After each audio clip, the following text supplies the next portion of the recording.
நாட்டின் நிதி நெருக்கடிக்கு மத்தியில் நாடாளுமன்றத்தில் எலிகளை ஒடுக்க வேட்டையாடும் பூனைகளை வாங்கி வளர்க்க பாகிஸ்தான் அரசு முடிவு செய்துள்ளது.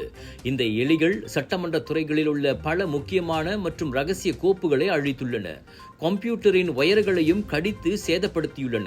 இதற்காக பாகிஸ்தான் தலைநகர் மேம்பாட்டு ஆணையம் CDA 1.2 கோடி பாகிஸ்தான் ரூபாய், அதாவது 18,857 ரிங்கிட்டை ஒதுக்கியுள்ளது. இந்த எலிகளை அகற்ற தனியார் நிபுணர்களின் உதவியை பெற CDA திட்டமிட்டுள்ளது. இது தவிர எலிகளை பிடிக்க சிறப்பு பொறிகளும் நிறுவப்பட்டுள்ளன. பாகிஸ்தான் செய்தித்தாள்களிலும் இதற்கான விளம்பரங்கள் வெளியிடப்பட்டுள்ளன. எலிகளை சமாளிக்க அதிகாரிகளுக்கு உதவக்கூடிய பூச்சி கட்டுப்பாட்டு நிறுவனத்தை கண்டுபிடிக்க முயற்சிகள் மேற்கொள்ளப்படுகின்றன.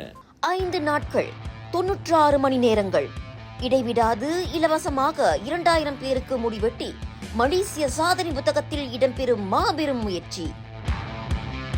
வாருங்கள், முடித்திருத்தி நீங்களும் இச்சாதனைக்கு வித்திடுங்கள்.